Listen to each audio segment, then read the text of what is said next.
کل چوتھے پارے کا تھوڑا سا خلاصہ رہ گیا تھا، پہلے وہ پیش کرتے ہیں، پھر آگے انشاءاللہ العزیز پانچویں پارے کی طرف چلیں گے کہ وہ عورتیں جن کے ساتھ نکاح حرام ہے ان کا ذکر ہو رہا تھا۔ ان کی تفصیل میں آپ حضرات کے سامنے رکھ دیتا ہوں۔ یعنی ماں، اس میں دادی، نانی اور اس کے اوپر کے جداد سب داخل ہیں کہ ان کے ساتھ نکاح حرام ہے۔ بنت یعنی بیٹی، اس میں صلبی لڑکی، پوتی، نواسی، نیچے تک سب داخل ہیں کہ ان کے ساتھ نکاح حرام ہے۔ منہ بولی بیٹی اور لے پالک اس میں شامل نہیں، بشرطے کہ حرمت کا کوئی اور سبب نہ ہو۔ یعنی صرف منہ بولی بیٹی ہو یا بیٹا ہو، یعنی عورت کا منہ بولا بیٹا ہو، کوئی اور حرمت کا سبب نہ ہو تو نکاح ہو سکتا ہے، اور مرد کے لیے منہ بولی بیٹی ہو اور کوئی اور حرمت کا سبب نہ ہو تو نکاح ہو سکتا ہے۔ اخوات بہنیں، اس میں حقیقی، الاتی باپ شریک بہن کو کہتے ہیں، اخیافی ماں شریک، اس میں سب شامل ہیں، ان کے ساتھ نکاح نہیں ہوگا۔ امات، پھوپھیاں، باپ کی حقیقی یا الاتی یا اخیافی، یہ سب پھوپھیاں اس میں حکم کے شامل ہوں گی، یعنی ان کے ساتھ نکاح حرام ہے۔ خالات، خالائیں والدہ کی حقیقی، الاتی، اخیافی، سب یعنی ماں کی وہ بہنیں جو حقیقی بہن ہے، اخیافی ہے، الاتی ہے، ان سب کے ساتھ نکاح حرام ہے۔ بنات الاخ کے بھتیجیاں، حقیقی ہوں، الاتی ہوں، اخیافی، ہر قسم کے بھائیوں کی بیٹیوں سے نکاح حرام ہے۔ بنات الاخت، بھانجیاں، اس میں بھی جتنی یعنی اخیافی بہن کی بیٹیاں ہوں، الاتی بہن کی بیٹیاں ہوں، حقیقی بہن کی بیٹیاں ہوں، سب کے ساتھ نکاح حرام ہے۔ ساس یعنی بیویوں کی مائیں اور ان کی دادیاں، خواہ کتنی ہی اوپر درجے کی ہوں، ان کے ساتھ بھی نکاح حرام ہے۔ منکوحہ بیوی، جس کے ساتھ مباشرت کا تعلق قائم ہو چکا ہے، کسی اور شوہر سے بیٹی کے ساتھ نکاح حرام ہے، یعنی ایک ایسی عورت ہے جو پہلے شادی شدہ تھی، پھر شوہر اس کا فوت ہو گیا، اب وہ اپنے ساتھ ایک بیٹی لائی تھی، تو اب اس کے ساتھ جب یعنی اس ماں کے ساتھ جب نکاح ہو گیا تو وہ جو بیٹی ساتھ لائی تھی اس کے ساتھ بھی نکاح نہیں ہو سکتا، وہ حرام ہے۔ اس میں ایک بات کی تصریح ہے، وضاحت ہے کہ اگر صرف نکاح ہوا، بیوی سے مباشرت نہیں ہوئی اور کسی وجہ سے علیحدگی ہو چکی ہو تو اس کے سابق شوہر سے بیٹی کے ساتھ اس شخص کا نکاح جائز ہے۔ اپنی نسلی بیٹوں کی بیویوں کے ساتھ نکاح حرام ہے، یعنی بہو ہو گئی، پوتے کی بیوی ہو گئی، نواسے کی بیوی ہو گئی، خواہ نیچے کے جتنے درجے ہیں سب حرام ہیں۔ کسی بھی شخص کے لیے بیک وقت دو بہنوں کو نکاح میں رکھنا حرام ہے۔ اگر بیوی کو طلاق دے دی ہو، عدت گزرنے کے بعد اس کی دوسری بہن سے نکاح کیا جا سکتا ہے۔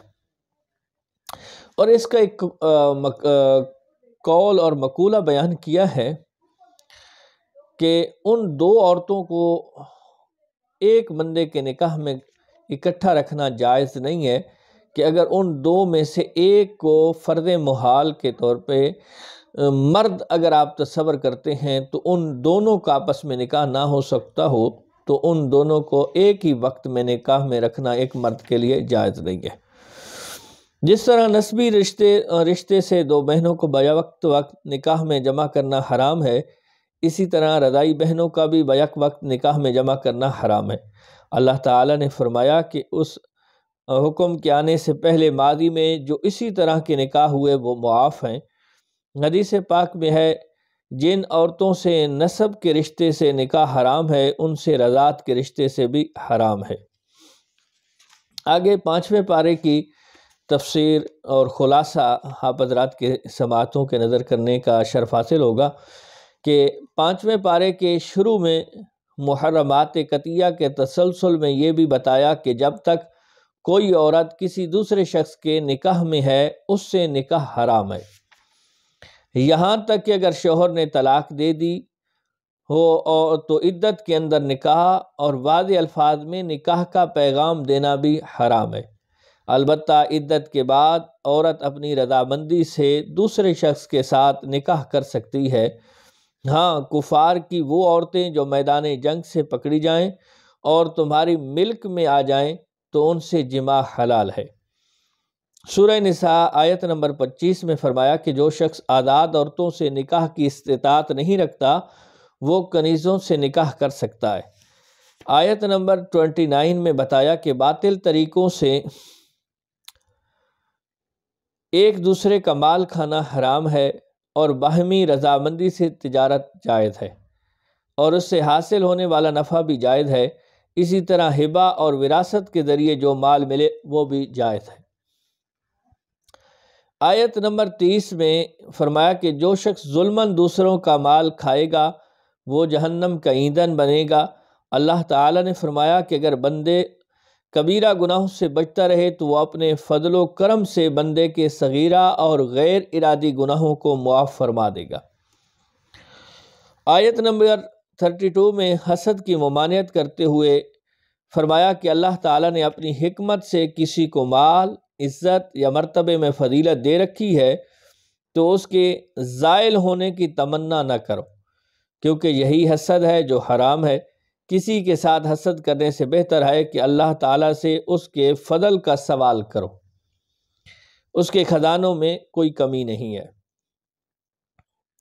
آگے آیت نمبر 34 سے اللہ تعالیٰ نے فرمایا کہ مرد عورتوں کے منتظم اور کفیل ہیں، کیونکہ اللہ تعالیٰ نے ان میں سے ایک کو دوسرے پر فضیلت دی ہے، اور اس لیے بھی کہ مردوں نے ان پر اپنے مال خرچ کیے ہیں۔ جو عورت شوہر کی نافرمان ہو اسے ناشزہ کہتے ہیں۔ قرآن نے نافرمان عورت کی تدریجی اصلاح کا حکم بیان کیا ہے، یعنی اسے پیار و محبت سے سمجھانا، عارضی طور پر ان کے بستر علیحدہ کرنا، تادیباً سرزنش کرنا۔ اگر ان تدریجی اقدامات سے عورت اصلاح قبول کر لے تو اس پر سختی کی ممانعت ہے۔ اگر ان تدریجی اقدامات سے زوجین کے درمیان تنازع رفع نہ ہو تو قرآن نے مصالحت کا یہ طریقہ تعلیم فرمایا ہے کہ شوہر اور بیوی دونوں کے خاندانوں سے ایک ایک حکم مل بیٹھیں، اور اگر وہ اصلاح پسند ہوں گے تو اللہ تعالیٰ زوجین کے درمیان اتفاق پیدا فرما دے گا۔ اس سے معلوم ہوتا ہے کہ قرآن نے ازدواجی زندگی کو خوشگوار رکھنے اور استوار رکھنے کو بڑی اہمیت دی ہے۔ سورہ نساء آیت نمبر 36 سے اللہ تعالیٰ نے توحید کا حکم فرمایا اور شرک کی ممانعت فرمائی ہے۔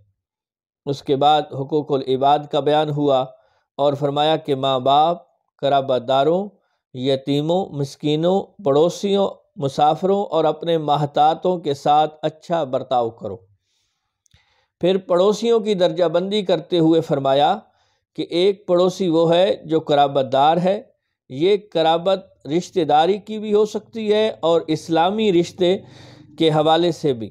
دوسرا وہ پڑوسی جو اجنبی ہے، اس اجنبی سے مراد یہ ہے کہ جو رشتہ دار نہ ہو، اور وہ بھی ہے جو کسی دوسرے مذہب سے تعلق رکھتا ہو۔ تیسرا وہ جس کے ساتھ دفتر یا کارخانے میں، سفر میں یا کلاس یا مجلس میں قربت کا تعلق قائم ہو جائے۔ ان سب کے درجہ بدرجہ حقوق ہیں۔ رسول کریم علیہ السلام نے فرمایا وہ شخص مومن نہیں کہ جس کی شرارتوں سے اس کا پڑوسی محفوظ نہ ہو اور جو اپنے پڑوسی کی عزت نہ کرے۔ اور آپ علیہ السلام نے یہ بھی فرمایا کہ جبرائیل امین نے مجھے پڑوسی کے حقوق کے بارے میں اتنی تاکید کرتے رہے کہ مجھے گمان گزرا کہ شاید پڑوسی کو وارث بنا دیا جائے گا۔ آیت نمبر 37 تا 40 میں بخل اور ریاکاری کی ممانعت اور انفاق فی سبیل اللہ کا حکم ہے، اور فرمایا کہ جس کو اللہ تعالیٰ اور قیامت کے دن پر ایمان نہ ہو وہ ریاکاری کر سکتا ہے۔ یہ بھی فرمایا کہ اللہ تعالیٰ کسی پر ذرا برابر ظلم نہیں فرماتا اور نیکی کا اجر دگنا فرما دیتا ہے۔ آیت نمبر 41 میں فرمایا کہ قیامت کے دن تمام انبیاء اپنی اپنی امتوں کے احوال و اعمال کی شہادت دیں گے، اور حضور علیہ السلام انبیاء کرام کی شہادت کے درست ہونے کی گواہی دیں گے۔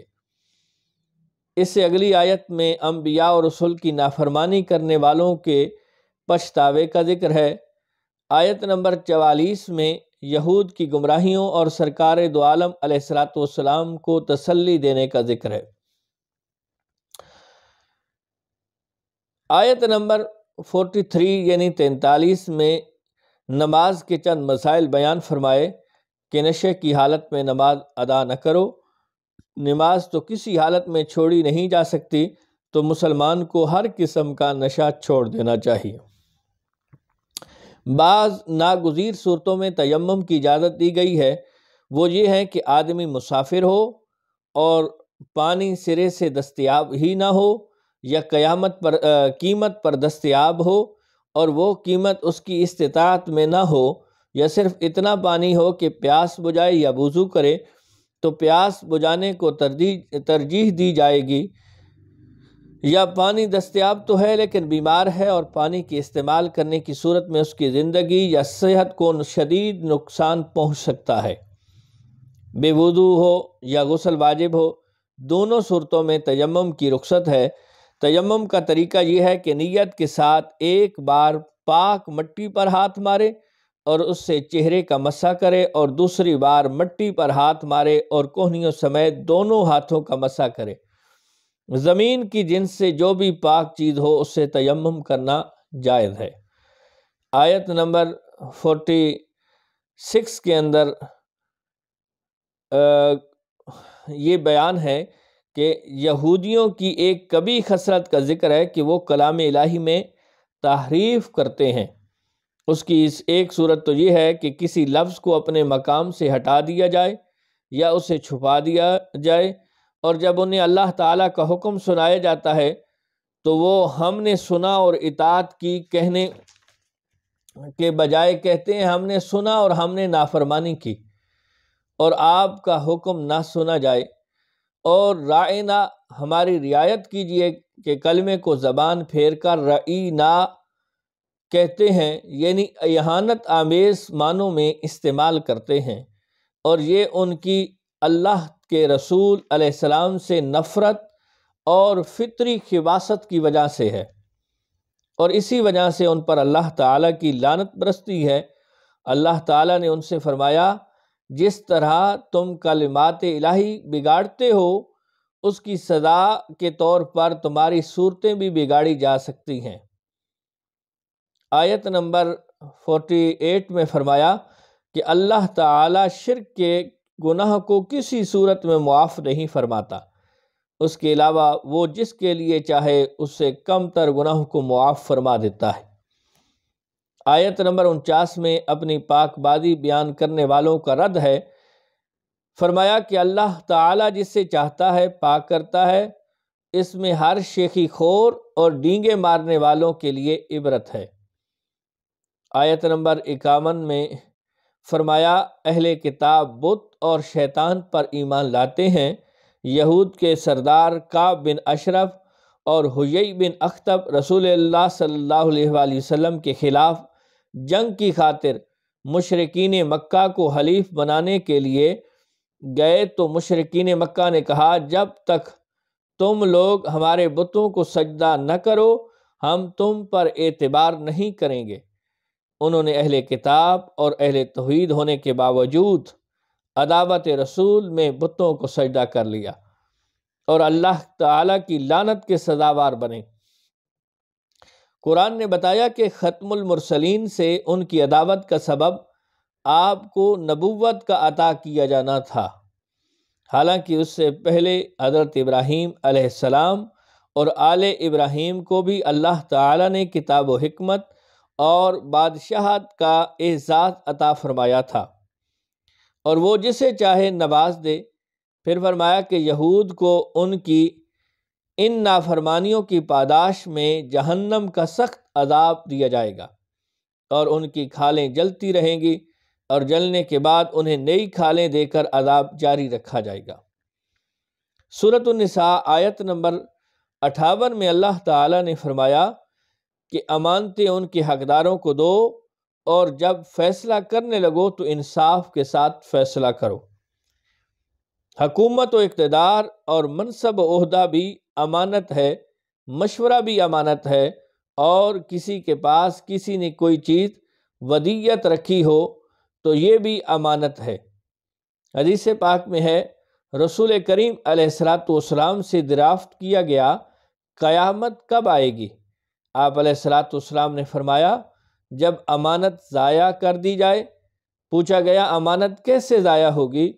آپ علیہ السلام نے فرمایا جب امت کی زمام اقتدار نااہلوں کے سپرد کی جائے۔ زمام اقتدار یعنی عہدہ جو ہے یہ نااہلوں کے سپرد کیا جائے تو یہ امانت کو ضائع کرنے کے مترادف ہے۔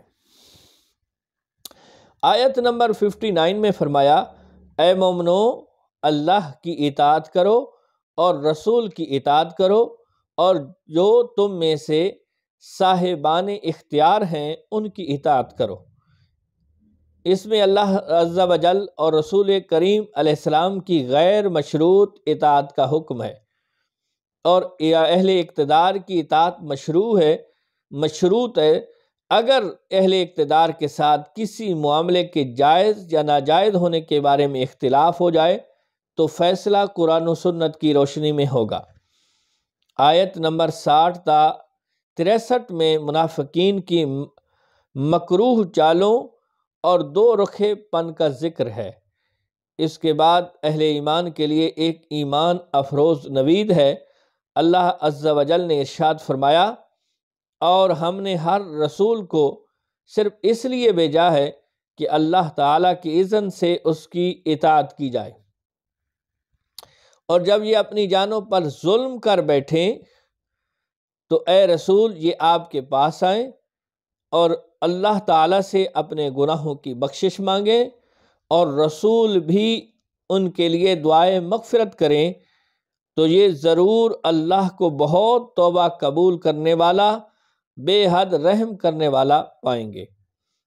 یعنی رسول کریم علیہ السلام کے وسیلے سے اللہ تعالیٰ سے استغفار کیا جائے تو اللہ اسے رد نہیں فرماتا، اور یہ وسیلہ مغفرت آج بھی ہر مسلمان کو حاصل ہے۔ آیت نمبر 65 میں فرمایا جو لوگ اللہ کے رسول کو آپس کے جھگڑوں میں حاکم نہ بنائیں اور پھر آپ جو فیصلہ صادر فرما دیں اسے دل و جان سے قبول نہ کریں تو وہ بظاہر دعوی ایمان کے باوجود حقیقت میں مومن نہیں ہو سکتے۔ آیت نمبر 69 میں فرمایا جو اللہ اور اس کے رسول کی اطاعت کرے تو وہ ان لوگوں کے ساتھ ہوں گے جن پر اللہ رب العزت نے انعام فرمایا ہے، جو انبیاء، صدیقین، شہداء اور عباد الصالحین ہیں۔ اس کے بعد جہاد کے بارے میں احکام، ہدایات اور کامیابی کی بشارتیں ہیں۔ مسلمانوں کو خبردار کیا گیا کہ ایسے عالم میں جب معاشرے کے کمزور لوگ، عورتیں اور بچے مدد کے لیے پکاریں کہ ہمیں ظالموں کی بستی سے نکال دو، تو مظلوموں کی مدد کے لیے ان پر میدان جہاد میں آنا لازم ہے۔ آیت نمبر 76 اور اس کے بعد والی آیات میں بتایا کہ منافق اور بزدل لوگوں کو جب جہاد کی دعوت دی جاتی ہے تو جان جانے کے خوف سے ان کے دل لرز جاتے ہیں اور وہ زندگی کی مہلت چاہتے ہیں۔ اللہ تعالیٰ نے فرمایا اے رسول کہہ دیجئے دنیا کا سامان بہت تھوڑا ہے اور اہل تقوی کے لیے آخرت بہتر ہے۔ موت کے ڈر سے جہاد سے گریز کرنے والوں کو فرمایا تم جہاں کہیں بھی ہو موت تم کو پالے گی، خواہ تم مضبوط قلعوں میں قلعہ بند ہی کیوں نہ ہو جاؤ۔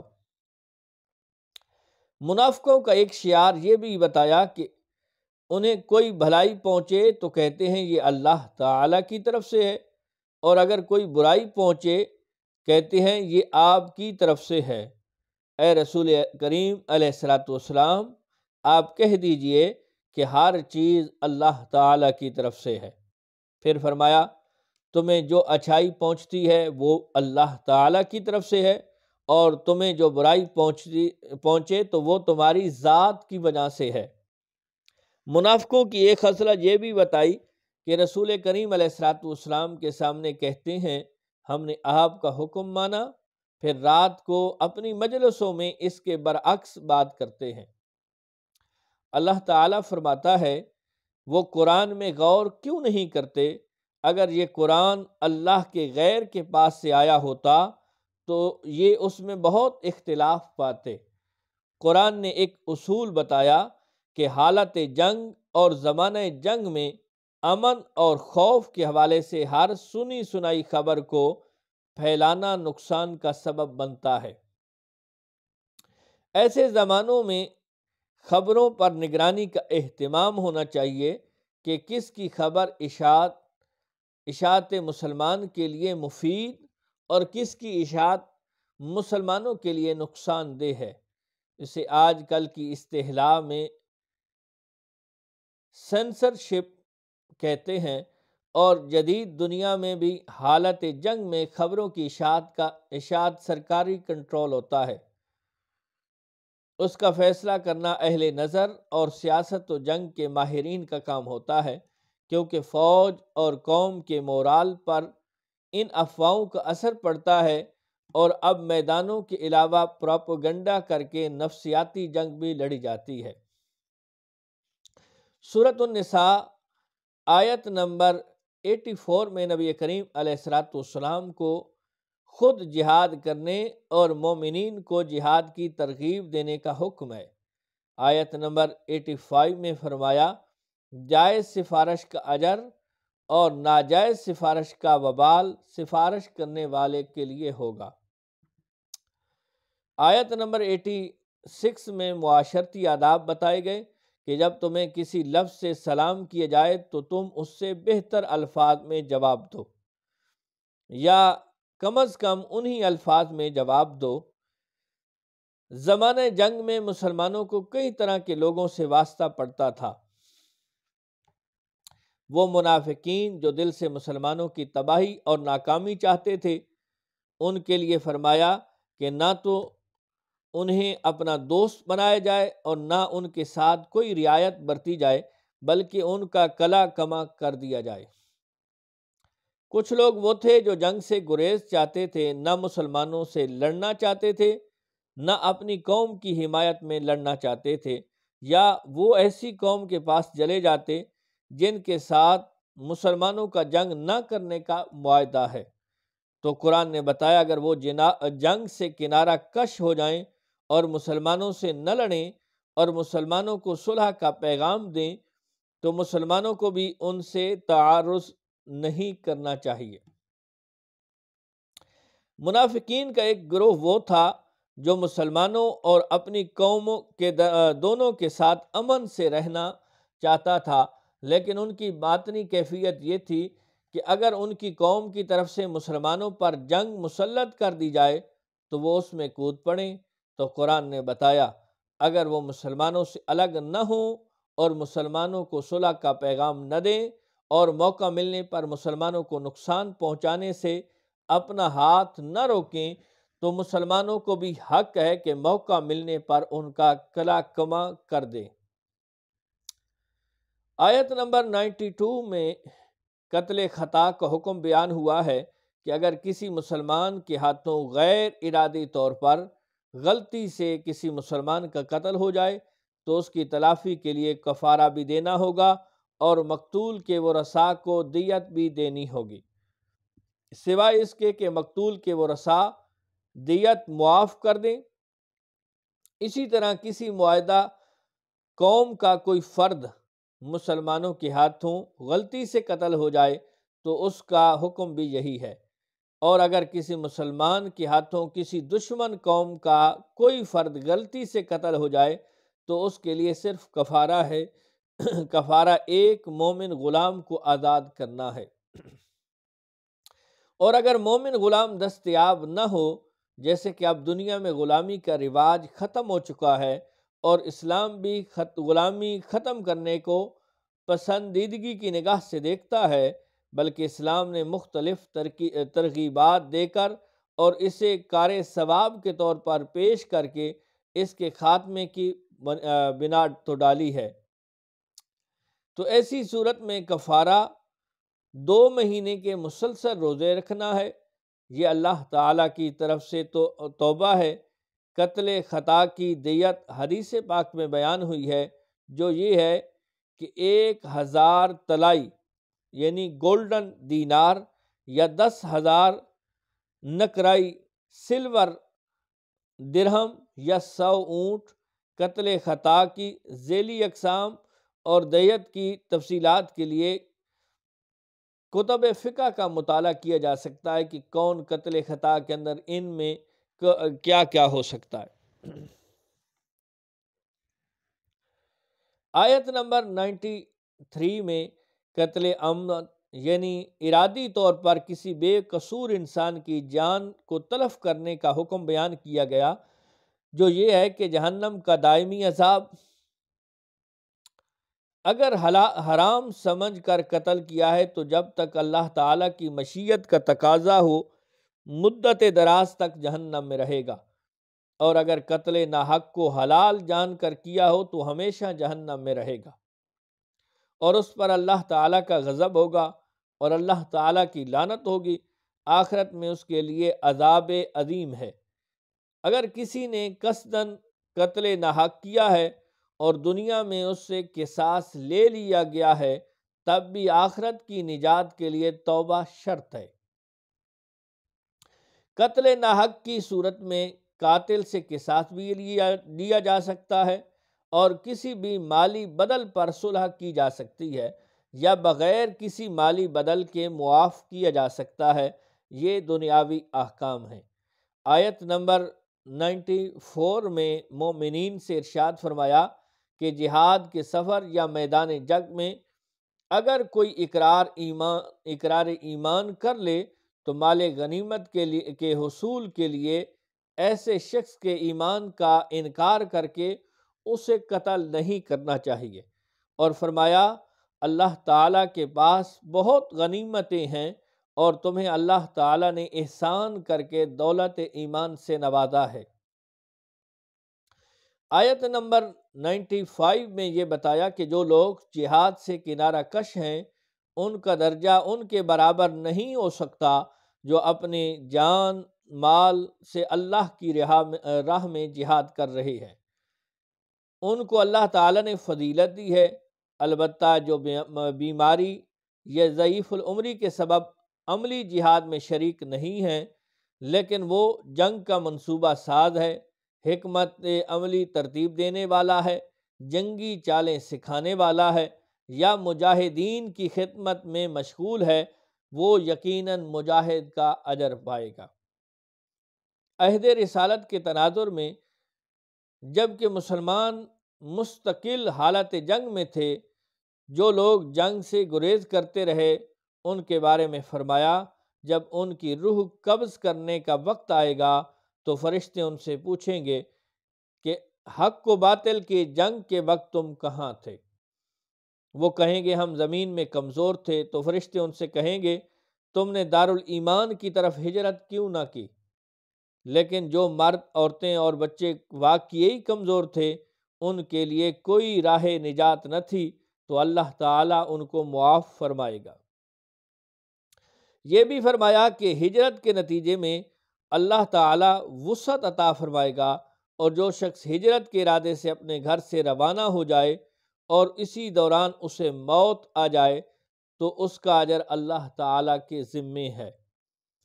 آیت نمبر 101 اور بعد کی آیات میں مسافر کے لیے نماز میں قصر کا حکم بیان ہوا ہے۔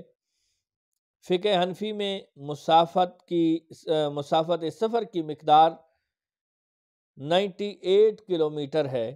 نماز اور جماعت اتنا لازمی فریضہ ہے کہ حالت جنگ میں بھی ساکت نہیں ہوتا، چنانچہ اللہ تعالیٰ نے فرمایا عین حالت جنگ میں نماز کا وقت آ جائے تو ضرورت کے مطابق مجاہدین کا ایک حصہ دشمن کے مقابل مورچہ بند رہے اور دوسرا امام کی اقتداء میں 1 رکعت نماز پڑھیں اور پھر وہ مورچے میں چلے جائیں، اور جو مجاہدین مورچہ بند تھے وہ دوسری رکعت میں آ کر امام کے ساتھ شامل ہوں اور امام کے سلام پھیرنے کے بعد اپنی نماز مکمل کریں اور پھر یہ مورچوں میں چلے جائیں اور دوسرا فریق آ کر اپنی بقیہ نماز مکمل کرے۔ اسے صلاۃ الخوف کہتے ہیں۔ اس سے معلوم ہوا کہ دفاع سے غافل ہونا کسی طور پر جائز نہیں ہے۔ اسی کو آج کل کی جنگ کی اصطلاح میں ہائی الرٹ یا ریڈ الرٹ کہتے ہیں، اور یہ کہ کسی بھی صورت نماز کو ترک کرنے کی اجازت نہیں ہے۔ فرمایا کہ جب تم نماز ادا کر چکو تو حالت قیام، حالت قعود اور کروٹوں کے بل لیٹے ہوئے، یعنی ہر حال میں اللہ تعالیٰ کو یاد کرو، اللہ تعالیٰ کا ذکر کرو، اور جب حالت جنگ ختم ہو جائے اور امن کی حالت ہو تو معمول کے مطابق نماز ادا کرو۔ بے شک نماز مومنوں پر وقت مقرر میں فرض کی گئی ہے۔ سورۃ النساء آیت نمبر 104 میں فرمایا کہ دشمن کے تعاقب میں سستی نہ دکھائیں، اگر تمہیں دکھ پہنچتا ہے تو ان کو بھی تم جیسے دکھ پہنچتا ہے، حالانکہ تم اجر آخرت کے امیدوار بھی ہو۔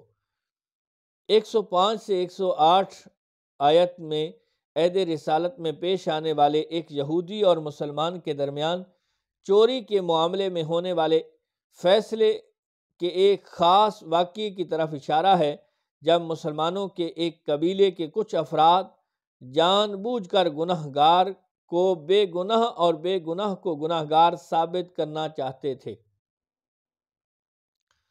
اللہ تعالیٰ نے اپنے پیارے حبیب علیہ الصلاۃ والسلام کو حقیقت حال کا علم عطا فرمایا اور فرمایا گناہ گار اپنا ہو یا پرایا ہو، گناہ گار کو سزا ملنی چاہیے، اور اس لیے کہ اس کی حمایت نہیں کرنی چاہیے کہ وہ اپنا ہے، اور بے گناہ کی حمایت کرنی چاہیے اگر کہ وہ غیر ہی کیوں نہ ہو۔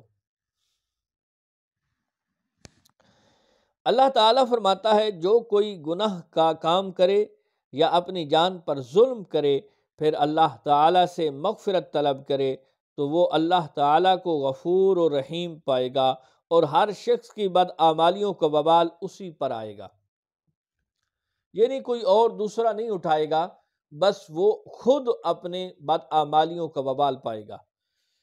آیت نمبر 115 میں فرمایا کہ عملی اقدامات کے بغیر صرف مشوروں اور میٹنگوں میں کوئی بھلائی نہیں، اور عملی اقدامات کرنے والوں کے لیے اجر عظیم ہے۔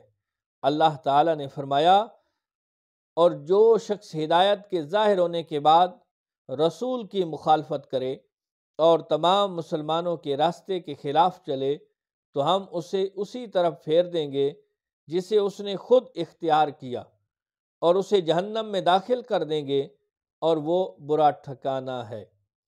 اس میں واضح طور پر وعید ہے کہ اگر کسی شخص کا مسلمانوں کے اجماعی راہ سے ہٹ کر اپنے لیے الگ راہ عمل متعین کرنا جہنم کا راستہ اختیار کرنا ہے۔ آیت نمبر 116 میں فرمایا کہ اللہ تعالیٰ شرک کے علاوہ تمام گناہوں کو معاف فرماتا ہے، اور اللہ تعالیٰ کے ساتھ شرک بہت بڑی گمراہی ہے۔ اللہ تعالیٰ نے شیطان کے پیروکاروں کے لیے جہنم کی وعید سنائی ہے اور مومنین کاملین کے لیے جنت کی بشارت دی ہے، اور فرمایا کہ ہر صاحب ایمان مرد اور عورت جنہوں نے حالت ایمان میں نیک کام کیے وہ جنت میں داخل ہوں گے۔ آیت نمبر 122 123 میں بیان ہوا کہ نجات کا دار و مدار آرزوؤں اور جھوٹی امیدوں پر نہیں بلکہ عمل صالح پر ہے، اور جو برا عمل کرے گا اس کا بدلہ پائے گا۔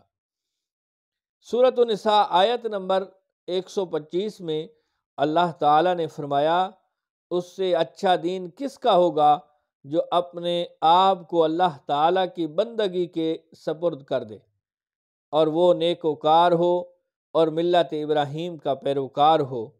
اس سے اگلی آیت 127 میں یتیم لڑکیوں کی وراثت میں حصے، شادی کے معاملات، مہر وغیرہ حقوق کے بارے میں ذکر ہے، اور فرمایا اگر تم ان سے نکاح کرنے کے خواہش مند ہو تو ان کے حقوق ادا کرو، اور کمزور یتیم بچوں کے حقوق کا بھی خیال رکھو۔ سورۃ النساء آیت نمبر 128 میں فرمایا، اگر کوئی عورت اپنے خامند سے نکاح برقرار رکھنے کے لیے اپنے حقوق کو ساکت کر کے صلح کرنا چاہے تو کوئی حرج نہیں ہے، اور شوہر کو احسان کرنے اور اللہ تعالی سے ڈرنے کی ترغیب دی گئی ہے۔ آیت نمبر 129 میں فرمایا کہ تم پورا انصاف نہیں کر سکتے، لیکن یہ نہ ہو کہ ایک بیوی کی طرف مکمل جھک جاؤ اور دوسری کو بالکل نظر انداز کر کے لٹکا دو، بلکہ حد الوسع انصاف سے کام لیتے رہو۔ اگر نباہ نہ ہو سکے اور جدائی ہو جائے تو اللہ تعالیٰ بہتر اسباب پیدا فرمانے والا ہے۔ سورۃ النساء آیت نمبر 135 میں اللہ تعالیٰ نے فرمایا، اے مومنو، انصاف پر مضبوطی سے قائم رہنے والے اور اللہ تعالیٰ کے لیے گواہی دینے والے بن جاؤ، خواہ یہ گواہی تمہارے ذات کے خلاف ہو یا تمہارے ماں باپ اور قرابت داروں کے خلاف ہو، فریق معاملہ خواہ امیر ہو یا غریب، اللہ ان کا تم سے زیادہ خیر خواہ ہے۔